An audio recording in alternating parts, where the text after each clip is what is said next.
ဒီကောင်မောင်မြင့်မစနဲ့ကွာငါငိုချင်းလာပြီ ပိတ်တာတို့မျက်ရည်မင်းမကြကောင်းဘူးတဲ့ကွာ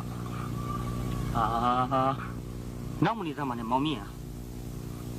ငါရင်ထဲမှာတကယ်ခံစားနေရတာဟုတ်အုံမောင်ငါတကယ်ချစ်တယ် မင်းအဲ့ဒါလို့ပြောခဲ့ပေါင်းလဲများလာပြီ69ရောက်လောက်ရှိပြီငါတို့ကတော့အဲ့ဒါမျိုးကြီးယိုးနေပြီ ဒီကောင်မောင်မြင့်မစနဲ့ကွာငါငိုချင်းလာပြီဘောနီကိုလည်းငါမကြည့်နဲ့တတ်ချင်ပြီမင်းမငါရောတတ်မိမယ်နော်မင်း ငါ့လိုမတတ်ပါနဲ့ကွာငါမှမိန်းမနဲ့ခလေးနဲ့မင်းလိုတကောင်ကျွဲ့ဦးကြောင်ကြောင်မဟုတ်ဘူး မောင်ငါဘယ်လိုလုပ်ရမလဲကွာ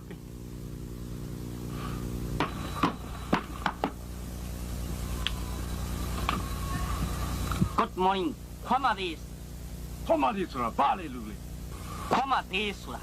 ညီမတို့ပေါ်ရတာစကားနဲ့အရှင်ကြီးတခင်ကြီးလို့ပြောတာပါ